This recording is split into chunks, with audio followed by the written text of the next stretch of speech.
A strange connection to the world's top public security expert and a Santa Claus persona that masked a hidden dark side. Might sound like something out of a horror movie, but it's really straight out of Shaun Cassidy's life. Shaun and David Cassidy are often mentioned in the same breath. As noted by People, they were both teen icons of the 1970s, both sold millions of albums, and both had their own television shows. But behind the scenes, they were incredibly different and lived vastly different lives, which was reflected pretty accurately in their stage play Blood Brothers. The half-brothers share a father, Jack Cassidy, and David, 8 years older, was raised largely in a New Jersey community of tightly packed row houses. Jack was gone by the time he was 3, leaving his mother, actor Evelyn Ward, to care for him. After their divorce, Jack remarried Shirley Jones and waded into a well-to-do world and lifestyle afforded to the more successful of Hollywood's upper crust. Son Shaun was raised in elite areas of California, and although the two boys remembered each other as the fun half-sibling they saw at holidays, they had an undeniable impact on each other. In 1993, it was Shaun who explained, "We don't have traditional sibling rivalry. We shared a mutual experience that is kind of unique. We compared notes, but I had an advantage. I saw him go through it." While Shaun would admit he was envious of what he considered the best job ever, he also saw the price he paid as the family's wild child. David Cassidy passed away in November of 2017, and in the years leading up to his death, he had spoken candidly about his addiction to alcohol. However, after those interviews in which he claimed he had been sober for a long time, the Washington Post said he had gone public with the news that he had been diagnosed with dementia. When he died at age 67, the official cause was liver failure, and news broke that the cause of the dementia was alcoholism, not Alzheimer's. In 2021, Shaun Cassidy addressed his brother's addiction and death in an interview with Page Six, saying, "I've seen it in every family. It's so painful, and nobody really has the right rule book on how to manage it." Way back in 1977, People ran an article that admonished, "Mothers, guard your girls. The new Cassidy on the loose is David's kid brother Shaun." But read the article and it quickly becomes clear that Shaun Cassidy seems like the sort of kid that anyone would be happy to take home and meet the parents, particularly because he was incredibly close to his own. Shaun, then 18 years old, had been living with mom Shirley Jones until he'd bought his first house. At the time, he shared, "I'm very close to my mother. She's so family-oriented, it's hard to understand why she went into show business in the first place." In another interview, he explained the grounding influence she'd had on him, saying, "I know my mother would be disappointed in me if I got to thinking I am more important than anyone else, just because of the business I'm in." It's perhaps no wonder then that those who worked with him lauded his down-to-earth sensibilities and decency. Shaun Cassidy's father, Jack, had been a wildly popular theater, television, and movie performer, and on December 13, 1976, the New York Times ran a heartbreaking story about his death. Cassidy's remains, identified via dental records, were recovered from what was left of his apartment after it was destroyed by a fire. Authorities determined the blaze was started by a lit cigarette dropped and left on a sofa in his penthouse, leading to the untimely death of the 49-year-old thespian.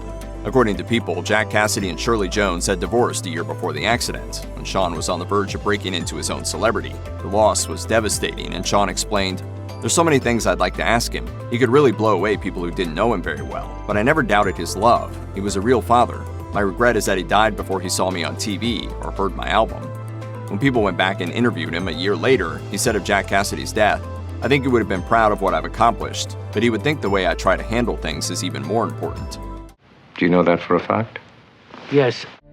As strange as it might seem, the Hardy Boys have been around since the 1920s. Once lauded for their quality writing and storylines, have been adapted for television multiple times. In not the first or the last, Shaun Cassidy played Joe Hardy to Parker Stevenson's Frank Hardy. According to what Stevenson said in a 2019 interview with WGN News, the two were friends on set and stayed friends long after the show disappeared after 3 seasons. They stayed in touch with Pamela Sue Martin, too, who had played Nancy Drew. We had long periods where we don't stay in touch. Yeah. And then somehow life brings it back and suddenly I'm seeing them and it's just like it was yesterday. He also said per Best Life that of all his old co-stars, it was Cassidy that he shared a particularly close bond with. They would often spend downtime between takes doing completely random acts of kindness, shock, and awe, including hopping on the tram, giving people tours around the studio. He added, "That is what our relationship is. It's loose and warm and fun." Where you lead, I will follow. Shaun Cassidy had completely forgotten most of what went into making his last album until a 2021 interview with Yahoo Music encouraged him to go back and listen to it again to prep for the interview. He said, "I hadn't listened to the whole thing in maybe 40 years. In fact, he added that hearing it again had brought back a whole flood of memories of what was an incredibly busy time in his life. Unfortunately, he didn't know it would be the end of an era in his life, and even though it was poorly received by pretty much everyone, he said that he absolutely had no regrets about making it." Cassidy explained, "So I went away for 40 years. I realized really quickly that I didn't want to come back. I wanted to go forward because I knew I had a different story to tell. It's no secret that many child stars end up facing some serious struggles in adulthood, but most of those problems have given Shaun Cassidy a miss. Yahoo Music asked him if he knew how he had avoided the pitfalls of teenage fame, and he replied, "I'd seen what happened with the Beatles and with David Cassidy, and so then when it happened to me, I was like, oh, I'm in the middle of this hurricane. This isn't about me. I can ride this out, and then I'll see what I do for a living afterwards." Even more surprisingly, it's not an attitude that Cassidy developed later in life, when the wisdom of decades overtook the impetuousness of youth. Even before he made it big, his mother described him as, quote, an old soul. And back in 1977, he himself explained his view of fame to people. He said, "The idea of being any kind of an idol is kind of embarrassing. My self-worth was never rooted in that." Cassidy also has a sweetly sentimental view of his fans, decades after they first hung up posters of him or made his concert their first. He told Oprah, "You have this special connection with someone, and I see the look. A 42-year-old woman will walk up to me and I see this beautiful little 9-year-old girl emerge in her eyes. I do, and it's so touching." Life as a teen idol seems like it would come with some serious benefits, and for Shaun's half-brother David, it did.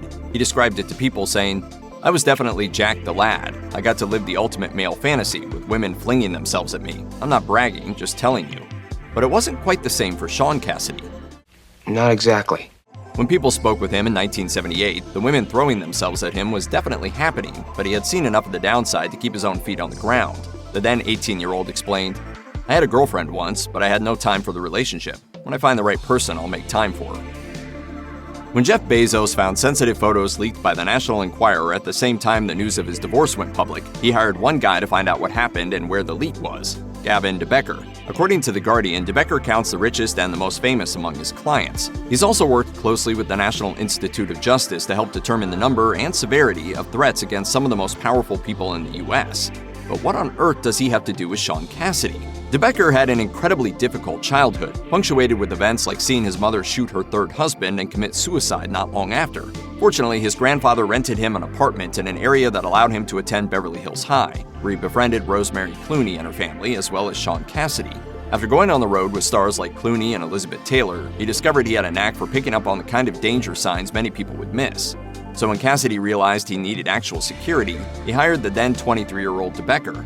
Within 3 years, he was working with the Secret Service and on presidential details, per the Los Angeles Times. Shaun Cassidy's mother, Shirley Jones, married again after divorcing Jack Cassidy. Her new husband was Marty Ingalls, a comedian perhaps best summed up by an anecdote told by the Washington Post to head up his 2015 obituary. Jones and Ingalls were separated and had agreed to see a therapist, and when Ingalls showed up, he was wearing a massive hat and playing a trombone. The pair remained married until his death at the age of 79, but there are reports that suggest Cassidy wasn't a fan. In 1999, the Los Angeles Times ran a relatively small piece that reported on a lawsuit that Ingalls issued denying claims he had ever been involved in or accused of sexual assault. That was the information claimed to have been passed on by anonymous parties to Cassidy. While there's no follow-up to that, Ingalls did reference his relationship with his stepson in a TV Guide interview about his reconciliation with Jones. In it, he suggested that part of the conditions for getting back together was that he would stay away from her children. He noted, "In a perfect world, Shirley should say to them, 'I happen to love my husband, that's my life, and you can't have me without having him.' But she just can't do that, and I don't ever want to be the one to separate her from seeing those kids and 9 grandchildren." It's impossible to get much more inoffensive than the pop music of a young Shaun Cassidy. And as for his stint as Joe Hardy, that's not exactly the stuff of R-rated television. And that, he told Entertainment Weekly, was by design. And it was also why people were shocked when he headed up the creepy cult classic American Gothic. He explained, "I've always had a dark side, but the image that everybody was pushing was the lighter one. And early on, I was conscious of keeping the darker stuff in check, because I felt like Santa Claus to a lot of kids. I was an 18-year-old young man who had this audience that was 10 years younger, children." According to what he told the Los Angeles Times, he was able to explore something very personal in American Gothic, which he described as the duality of nature, the duality of people.